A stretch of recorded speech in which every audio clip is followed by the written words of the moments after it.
자식이 잘 되길 바라는 부모라면 꼭 해야 하는 한 가지. 부모라면 누구나 같은 바람을 품고 삽니다. 우리 아이가 건강하고 바르게 자라서 제 몫을 다하며 잘 살았으면. 이 소망은 시대가 바뀌어도 세상이 어떻게 변해도 흔들림 없이 부모의 가슴 속에 살아 있습니다. 그러나 때로는 이런 마음이 무력하게 느껴질 때가 있습니다. 아이를 위해 최선을 다해 길러냈는데 내 마음처럼 되지 않을 때, 열심히 공부하라 말했고 사람답게 살아야 한다고 가르쳤건만 자녀는 딴 길을 걷고 때로는 고통 속에서 헤매기도 합니다. 그럴 때 부모는 이런 생각을 하게 됩니다. 내가 뭘 잘못했나? 왜 저 아이는 저럴까? 이럴 땐 어떻게 해야 하지? 이런 고민을 안고 사는 부모들을 위해 부처님께서는 깊은 통찰의 말씀을 남기셨습니다. 그 말씀은 단순한 훈계가 아니라 인생의 이치를 꿰뚫는 가르침이며, 자식을 위하는 부모가 결코 놓쳐서는 안 될 중요한 한 가지를 알려줍니다. 그 한 가지는 아이를 바꾸려 하지 말고 내 마음부터 바꾸는 것. 내 마음이 자비롭고 맑아질수록 그 마음의 울림이 자식의 삶에 스며들고 결국은 자식의 인생에도 변화가 찾아온다는 것입니다. 이 말씀이 처음에는 쉽게 와닿지 않을 수 있습니다. 내가 바뀐다고 애가 바뀌나? 하고 반문하게 되지요. 하지만 불교에서는 모든 존재가 서로 연결되어 있다고 말합니다. 내가 짓는 말, 생각, 행동이 곧 업이 되고 그 업은 나만이 아니라 내 주변의 인연들에게도 영향을 미칩니다. 특히 부모와 자식 사이의 인연은 오랜 세월의 업과 공덕이 맺어준 깊은 인연입니다. 부처님께서는 자식은 부모의 거울과 같다고 하셨습니다. 부모가 지은 업의 일부가 자식에게 이어지고 부모의 마음이 맑을수록 그 인연도 바르게 흐르게 됩니다. 오늘 이 시간, 저는 자식을 사랑하는 마음으로 이 글을 듣고 계신 모든 부모님께 부처님께서 전하신 그 한 가지, 자식이 잘 되길 바란다면 부모가 반드시 해야 할 일에 대해 이야기 드리고자 합니다. 이 이야기가 여러분의 삶에 작은 빛이 되고 여러분 자녀의 길에 바른 인연이 되기를 간절히 발언합니다. 첫 번째 이야기. 자식을 향한 가장 큰 기도. 부모의 마음이 세상을 바꾼다. 옛날 인도 사와티 성에는 수다타 장자라는 부유한 제가신자가 살고 있었습니다. 그는 기원정사를 세워 부처님께 올린 사람으로 널리 알려져 있습니다. 하지만 수다타 장자가 처음부터 부처님의 가르침을 따르던 사람은 아니었습니다. 그 역시 세속에서 성공한 사람이었고 자식을 키우는 아버지였습니다. 그가 부처님께 귀의하게 된 계기는 바로 자식에 대한 걱정 때문이었습니다. 자식이 욕심에 물들고 제멋대로 살아가는 모습을 보며 내가 가진 부와 지식으로는 이 아이를 바르게 키울 수 없다는 자각이 들었던 것입니다. 그래서 그는 부처님을 찾아가 물었습니다.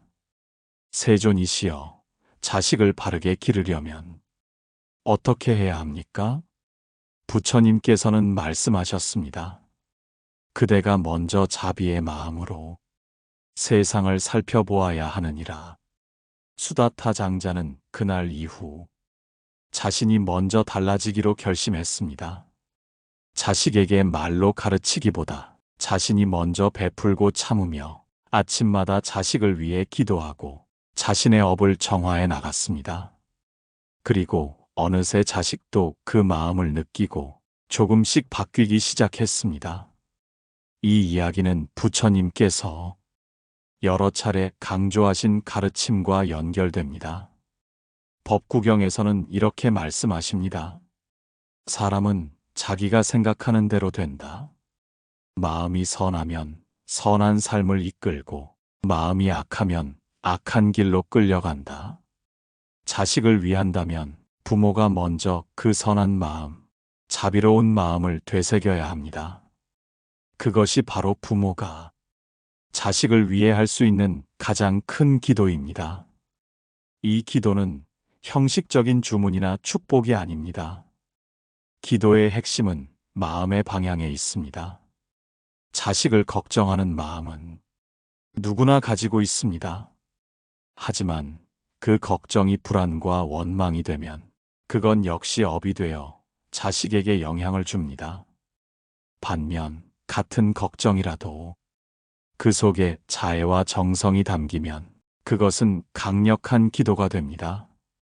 부처님께서 말씀하신 자비심이란 상대가 잘 되기를 바라는 마음입니다.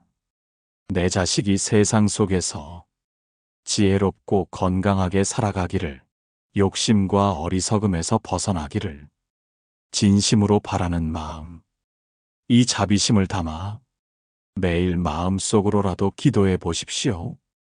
이 아이가 바른 길로 나아가기를, 어떤 어려움이 와도 중심을 잃지 않기를, 부디 모든 존재와 더불어 행복하기를. 이러한 기도는 눈에 보이지 않지만 마치 향처럼, 바람처럼 자식의 인생 곳곳에 스며들어 언젠가 그 길을 밝혀주는 등불이 됩니다. 물론 부모의 마음이 늘 온화하고 자비롭기는 어렵습니다. 화가 나고 실망하고 속상할 때도 많지요. 하지만 그럴 때일수록 잠시 호흡을 가다듬고 부처님께서 가르쳐 주신 이 마음을 되새겨 보십시오. 어머니가 외아들을 지키듯 모든 살아있는 이들을 향해 그런 마음을 내어라. 수타니 파타. 자식을 위한 사랑은 가장 깊고 순수한 정입니다. 그 사랑이 자비의 수행으로 전환될 때 그 마음은 단지 내 자식뿐만 아니라 세상 전체를 밝히는 부처의 마음이 됩니다. 두 번째 이야기. 말 한마디의 씨앗, 업과 인연의 법칙. 우리는 종종 말합니다. 내가 한 말 때문에 아이가 상처받았을까? 그때 한마디가 그렇게 깊이 남을 줄 몰랐지. 부모의 말은 단지 순간의 감정 표현이 아니라 자식의 마음속에 씨앗처럼 뿌려져 세월이 흐른 뒤 꽃이 되기도 가시가 되기도 합니다. 불교에서는 업이란 우리가 말하고 생각하고 행동하는 모든 것을 말합니다. 이 업은 흘러가 사라지는 것이 아니라 인연 따라 열매를 맺습니다. 특히 부모의 말은 자식의 삶에서 가장 가까운 인연이기에 그 영향력은 매우 큽니다. 자바함경에는 이런 일화가 나옵니다. 어느 날 한 제자가 부처님께 물었습니다. 세존이시여, 저는 제 자식이 아무리 말해도 제 뜻대로 되지 않아 괴롭습니다. 부처님께서 말씀하셨습니다. 그대가 자식에게 한 말을 되돌아보아라. 그 말이 진심에서 나왔는지 분노에서 나왔는지 보아라. 진심에서 나온 말은 꽃이 되고 분노에서 나온 말은 가시가 되느니라. 이 말씀은 단순히 말조심하라는 뜻을 넘어서 부모가 내뱉는 말 하나하나가 자식의 인생의 업으로 남는다는 깊은 의미를 담고 있습니다. 아이에게 너는 왜 맨날 그래? 라는 말을 자주 하게 되면 아이는 어느새 나는 늘 문제 있는 사람이구나 라고 받아들이게 됩니다. 반대로 그래도 잘하려고 노력했구나. 엄마는 그걸 안다라는 말은 아이가 다시 일어설 수 있는 힘이 됩니다. 말은 입에서 나와 공중으로 사라지는 듯하지만 그 말이 가진 기운은 오래도록 자식의 마음에 머뭅니다. 부처님께서는 법구경에서 이렇게 말씀하셨습니다. 거친 말을 하는 사람은 부메랑처럼 그 말의 과보를 다시 받으리라. 여기서 말하는 과보는 단지 나에게 오는 것만이 아닙니다. 부모가 짓는 말의 업은 자식의 삶에 영향을 주고 그 인연은 다시 부모에게 되돌아오게 됩니다. 자식이 반항하거나 말을 듣지 않을 때 우리는 자주 이 아이는 왜 이럴까라는 생각에 빠지지만 가끔은 내가 어떤 말을 아이에게 반복해 왔는가를 되돌아보는 것이 더 필요합니다. 그것은 자책이나 후회 때문이 아닙니다. 바로 지금 이 순간부터라도 좋은 말을, 따뜻한 말을 씨앗처럼 심을 수 있기 때문입니다. 매일 아침 아이가 잠든 모습을 보며 마음속으로 이렇게 말해 보십시오. 내가 너를 사랑한다. 너는 너의 삶을 살아갈 수 있는 힘이 있다. 내가 늘 내 곁에서 응원하고 있다. 이런 말은 당장 겉으로 드러나지 않아도 자식의 마음속 깊은 곳에서 희망의 뿌리가 되어줍니다. 불교에서는 인연 따라 꽃이 핀다고 말합니다. 우리는 지금도 자식의 인연에 작은 물방울을 주는 존재입니다. 그 물이 차가운 말이 되면 뿌리를 얼게 하고 따뜻한 말이 되면 꽃을 피우게 하지요. 내 말은 곧 나의 업이며 자식의 업이 되기도 합니다. 그러니 그 말을 짓는 마음부터 살펴보는 것이 수행입니다. 세 번째 이야기. 자식을 바꾸려 하지 말고 부모가 먼저 수행하라. 부모는 자식의 인생을 위해 많은 것을 해주고 싶어 합니다. 좋은 교육, 바른 가치관, 안정된 미래. 하지만 아무리 노력해도 자식이 그 뜻대로 움직이지 않을 때 마음은 조급해지고 실망과 분노가 올라오기 시작합니다. 도대체 왜 말을 안 듣는 걸까? 어디서부터 잘못된 걸까? 그리고 결국 이렇게 말하게 됩니다. 제발 좀 바뀌었으면 좋겠다.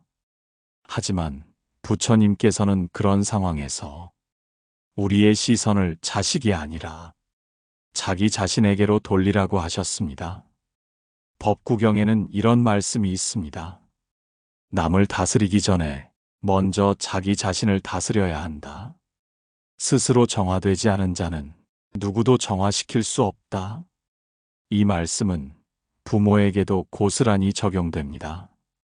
자식을 바르게 이끌고 싶다면 먼저 나 자신의 마음부터 돌아보라는 것입니다. 우리가 자식을 향해 내뱉는 말, 감정, 표정, 이 모든 것이 자식의 마음에 끊임없이 전해지는 수행의 거울이 됩니다. 예를 들어 부모가 늘 불안한 마음으로 너 이렇게 하면 안 돼, 그렇게 살면 망가진다고 말한다면 자식의 마음에는 나는 부족한 사람, 나는 실수하면 안 된다는 두려움의 인식이 자리 잡게 됩니다.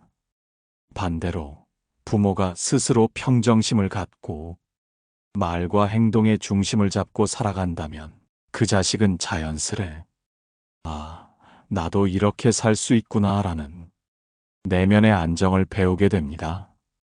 우리가 잊고 있는 진실 하나는 이렇습니다. 자식은 부모의 말보다 삶을 더 많이 보고 배운다는 것. 그래서 부처님께서는 가정 안에서의 수행을 강조하셨습니다. 명상, 호흡, 절, 기도, 독송 등은 단지 종교 행위가 아니라 부모 자신의 마음을 다스리는 공부이며 자식을 위한 가장 깊은 실천입니다. 화가 날 때 한숨 대신 천천히 숨을 들이쉬고 실망할 때 비난 대신 묵묵히 등을 쓸어주는 것. 이것이 바로 가장 강력한 가르침이 됩니다. 부처님께서 말씀하셨습니다. 자신의 마음을 지키는 자는 온 세상을 지키는 이다. 자식을 지키고 싶다면 먼저 내 마음을 살펴야 합니다. 내 마음에 욕심, 불안, 분노가 가득 차 있다면 그것이 고스란히 자식에게 흘러가게 됩니다. 하지만 수행을 통해 내 안에 자비와 평정이 자리 잡기 시작하면 자식과의 관계에도 작은 변화가 일어나기 시작합니다. 말투가 달라지고 기다릴 수 있게 되고 무엇보다 자식이 스스로 변화할 수 있는 여유를 느끼게 됩니다. 여기서 중요한 것은 내가 수행을 하면 아이가 곧바로 변할 것이다라는 기대는 내려놓는 것입니다. 수행은 거래가 아니라 내가 내 삶을 정화하는 과정입니다. 그리고 그 정화의 울림이 자식에게 닿는 데는 시간이 걸릴 수 있습니다. 그러니 조급해하지 마십시오. 오늘 단 5분이라도 내 마음을 가라앉히고 자식을 위한 자비심을 되새긴다면 그것이 바로 자식의 인생을 위한 가장 깊은 준비가 됩니다. 네 번째 이야기. 자식도 인연의 흐름 속에 있다. 내려놓음과 믿음. 부모는 자식을 낳는 순간부터 내 아이라는 생각을 품고 살아갑니다. 그 마음에는 사랑이 있고 책임이 있고 때로는 집착이 깃들어 있습니다. 그러나 부처님께서는 분명히 말씀하셨습니다. 아들이나 아내도 나의 것이 아니며 재물도 나의 것이 아니다. 그들은 다만 인연 따라 이 삶에서 만난 것이다. 수타니 파타. 이 말씀은 자식이 소중하지 않다는 뜻이 아닙니다. 오히려 너무도 소중하기 때문에 그 인연을 더 깊이 이해하라는 가르침입니다. 우리는 자주 내 아이라는 전제 아래 아이를 통제하고 계획하며 이끌려고 합니다. 하지만 자식 또한 하나의 독립된 생명이며 그 자신만의 업과 인연, 수행의 길을 가지고 태어난 존재입니다. 불교에서는 모든 존재가 업을 따라 태어나며 그 업은 각자의 의식에 따라 다르다고 합니다. 그러니 부모가 아무리 애쓴다고 해도 자식이 스스로 자신의 업을 이기지 못하면 변하지 않는 것처럼 보이기도 합니다. 그럴 때 부모가 해야 할 일은 억지로 끌고 가는 것이 아니라 지켜보되 믿고 기다리는 것입니다. 물론 이 기다림은 단순히 손 놓고 있는 것이 아닙니다. 기도하고 수행하며 내 마음을 다잡고 자식이 자기 길을 걸을 수 있도록 묵묵히 곁에서 등불이 되어주는 것입니다. 부처님께서도 당신의 제자들이 방황할 때 그들을 비난하거나 억지로 바꾸려 하지 않으셨습니다. 다만 늘 같은 자리에 앉아 그들이 스스로 돌아올 때까지 기다리셨습니다. 자식이 잘못된 선택을 할 때 부모는 안타까운 마음에 목소리를 높이게 됩니다. 하지만 때로는 그 소리보다 더 큰 힘이 되는 것은 부모의 조용한 믿음과 포기하지 않는 기도입니다. 인연은 물처럼 흐릅니다. 지금은 거칠고 탁해 보여도 언젠가는 맑고 깊은 강이 될 수 있습니다. 그 인연의 흐름을 믿는 것, 그것이 내려놓음의 수행입니다. 이 내려놓음은 포기가 아닙니다. 오히려 더 깊은 사랑의 형태입니다.